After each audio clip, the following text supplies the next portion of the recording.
Imagine waking up at 4 in the morning in a steel cabin, somewhere in the middle of the Indian Ocean. The hum of two man engines is the only sound you have heard for 9 days. The deck under your feet is rolling, gently, the way it has been rolling for 9 days. You pull on your boots, you walk down the same corridor you have walked down 1,000 times, and you go up to the bridge to take a watch you have taken every morning since Rotterdam. This is day 210 of a 270-day contract. The horizon outside your porthole has not held land for almost a month, and somehow you are sleeping, you are showering, and you are still, by any reasonable measure, sane. So how on earth does that actually work? That is exactly what we are going to find out today. Hi, my name is Jack, and this is Life at Sea, the channel where we go inside the lives of the people who actually live and work on the water. Before we get into this, I want to be clear about what we are actually talking about. The 9 months in the title is a long-haul deep-sea contract. The kind of rotation that is standard on a modern container ship working the Asia-Europe loop. Not a coastal ferry, not a research cruise, not a weekend yacht. We are talking about a vessel that crosses 2 oceans, holds a crew of around 20, and treats land like the rare thing it has become for the people inside it. So let us walk through how all of this actually holds together. The reality of what 9 months on a deep-sea ship actually looks like. The first thing to understand is that this is not an extreme case. The Maritime Labor Convention of 2006, the international rulebook that governs how seafarers can be worked, sets the absolute ceiling at 11 consecutive months at sea before a mandatory break. Most decent operators do not push that hard. A standard officer's contract on a deep-sea container ship runs somewhere between 6 and 9 months, with the longer end reserved for senior ranks. So when we talk about 9 months, we are talking about the upper edge of normal. Not a record, not a stunt, just the working life of a master, or a chief engineer, or a chief mate on a long-haul ship. What that actually means day to day is harder to describe than you might think. You sign on, your bag goes into a cabin not much bigger than a small studio, and that bag does not come off the ship again for 270 days. The same 22 people who walked up the gangway with you in Rotterdam are the only 22 people you will see, eat with, and work alongside for the better part of a year.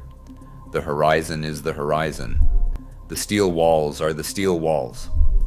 The slow roll of a 400-meter ship under load is the only thing that ever really changes, and even that becomes background after the first week. Ask any chief officer who has done a few of these contracts, and they will tell you the strangest thing about long-haul time at sea is not the loneliness. It is the way time itself starts to fold in on itself until Tuesday and Friday feel like the same word. Shore leave used to soften this. It does not anymore. The International Transport Workers Federation reported in late 2024 that only 28% of seafarers were regularly able to go ashore, down from 51% in 2019. The Mission to Seafarers Stephen Miller has pointed out that container ship turnarounds in port have collapsed from the 18 to 36 hours common 20 years ago to as little as 8 hours today. On a modern megaship, you might be alongside a terminal in Singapore for less time than it takes to clean up, find your shoes, and remember what civilian clothes feel like. So most of the time, you do not bother. You stay on board. You do laundry. You watch the cranes work. You sleep. That is the reality. Not pirates, not storms mostly. Just the long, slow, deeply repetitive fact of being on a ship for 9 months with very little chance of physically stepping off it. And honestly, when you sit with what that actually asks of a human being, it is genuinely remarkable that the system works at all. Which brings us to the actually interesting question. How does it? How a ship 1,000 miles from land actually keeps 22 people clean. The first piece of kit you have to understand is the water maker. Every deep sea ship makes its own fresh water out of seawater and on modern container tonnage that almost always means reverse osmosis.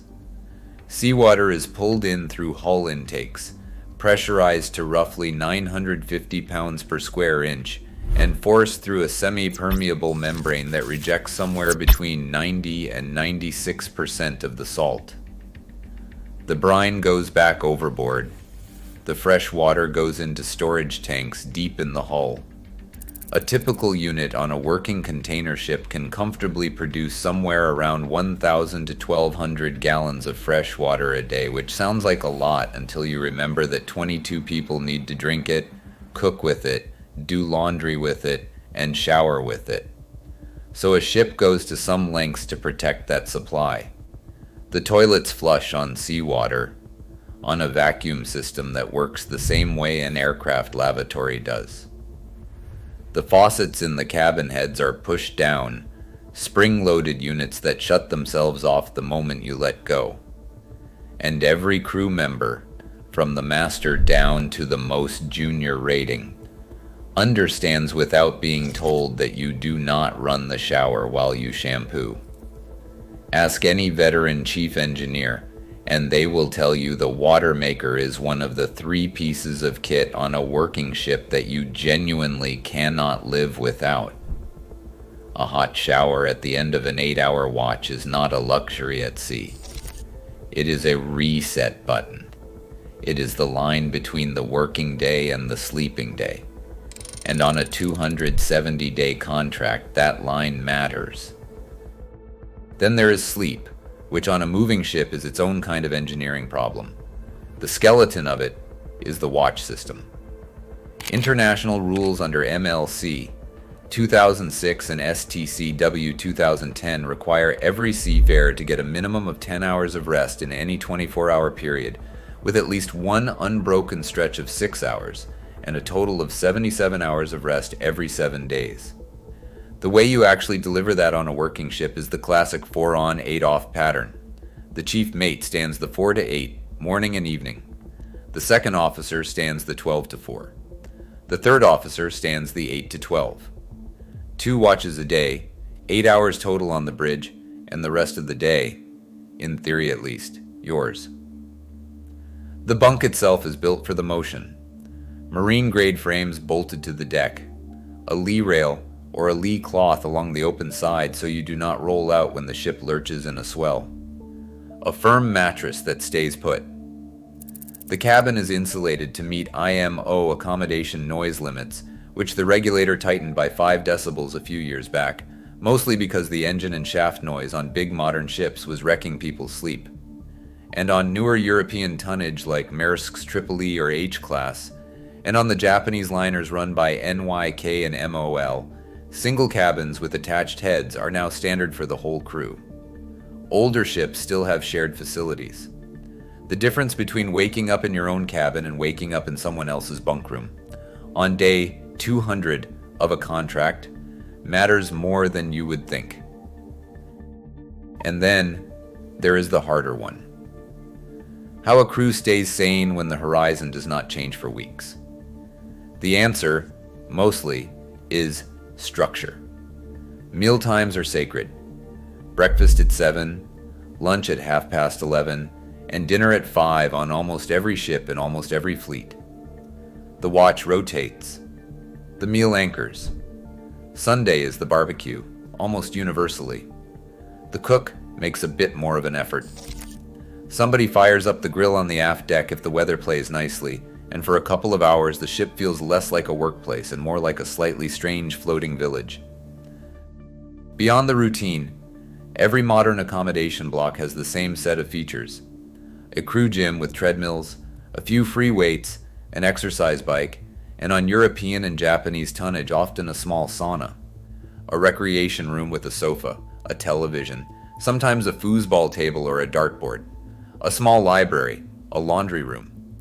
Most experienced chief mates will tell you plainly that what actually saves a long-haul crew is not the gear, it is the routine. The rhythm of a well-run watch is, honestly, its own kind of beautiful. It gives every single day a shape. And on a 270-day contract, Shape is the difference between this being a job and this being a slow form of mental erosion. The small things that actually make a steel ship feel like home. This is the part outsiders almost never see, because it is the part that does not show up in a glossy operator brochure.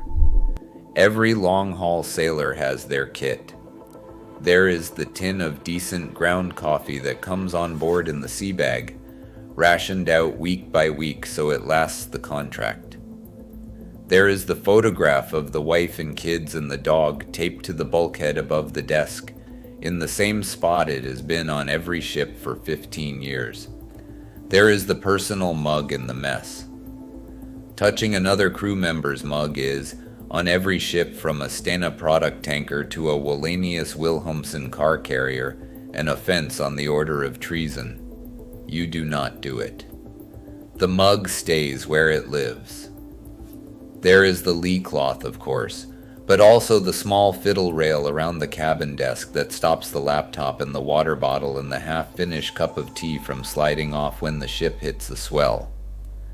There are the slippers kept just inside the cabin door because nobody who has spent 6 months on a working ship is going to track engine room oil onto their own carpet.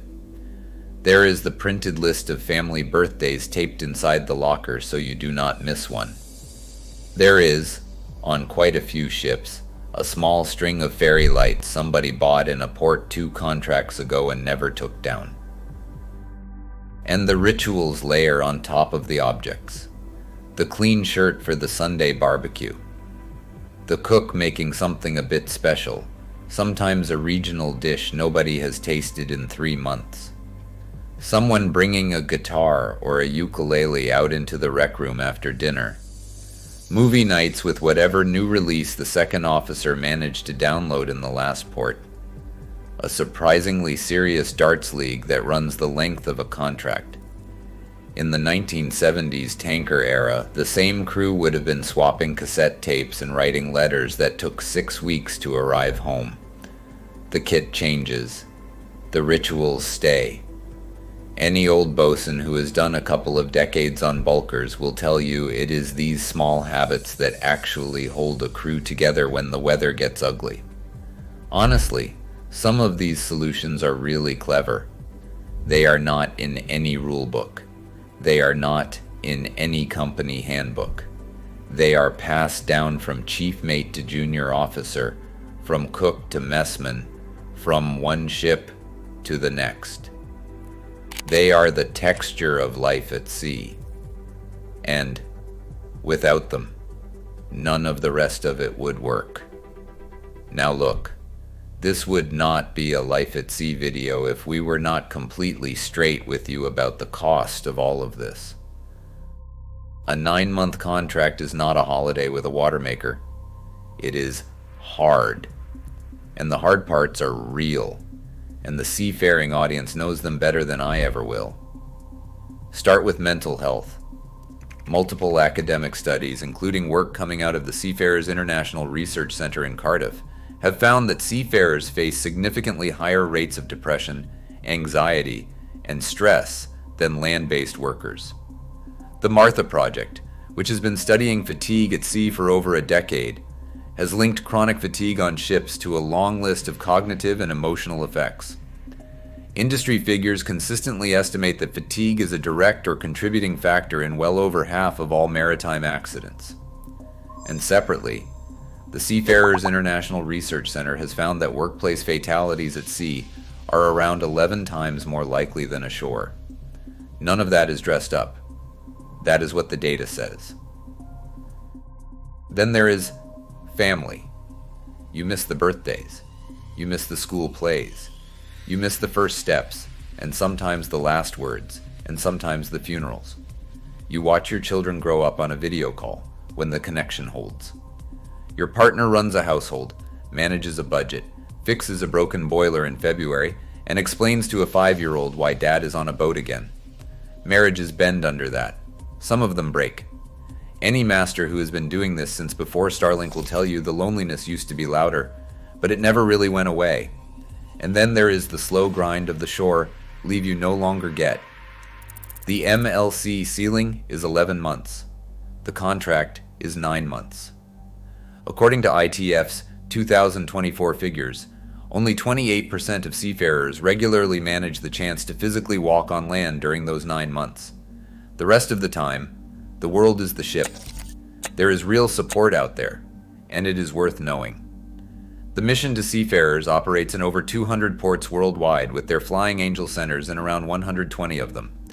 Sailors Society operates in nearly 90 ports and runs a 24-hour helpline and a crisis response network. ISWAN runs Seafarer Help. They exist because the need is real, and because the industry has finally slowly started to admit that asking a human being to live like this for 9 months is asking a lot.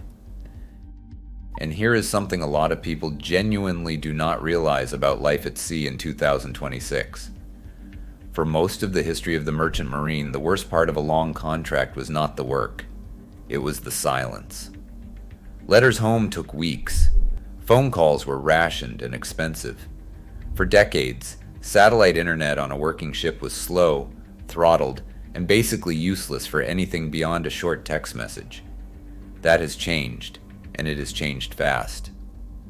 Maersk completed the rollout of SpaceX's Starlink service across more than 330 of its owned container vessels in the first quarter of 2024.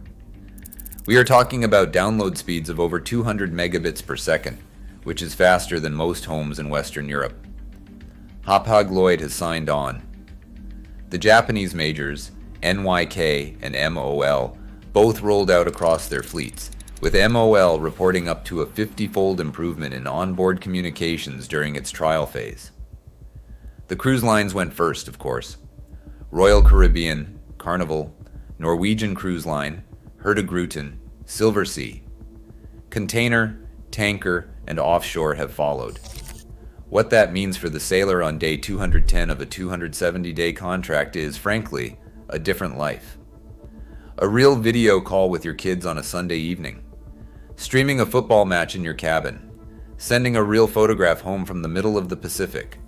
Studying for a higher ticket in your off-watch hours with an actual online course that loads. It does not bring the shore leave back. It does not shorten the contract. It does not replace being there. But honestly, when you think about what that does for the texture of 9 months at sea, it is genuinely one of the most meaningful changes the industry has seen in a generation. So that is how it actually works. A 9-month contract on a deep sea ship is not survived by being tough. It is survived by a system. A reverse osmosis water maker that turns the ocean into a hot shower. A watch rota that builds in your sleep before you need it. A bunk built for the motion of a 400-meter ship. A tin of coffee, a photograph above the desk, a mug that nobody else touches, a Sunday barbecue on the aft deck, and now a Starlink terminal on top of the bridge house. 22 people who agree, without ever quite saying so, to take care of each other for the better part of a year. None of it is magic. All of it is just figured out, slowly, by generations of people who did this before there was a name for half of it. If you enjoyed this video, make sure you subscribe to Life at Sea for a lot more content just like this. And if you have ever done a long contract at sea, or you know someone who has, drop it in the comments below. I would genuinely love to hear it. Thanks for watching.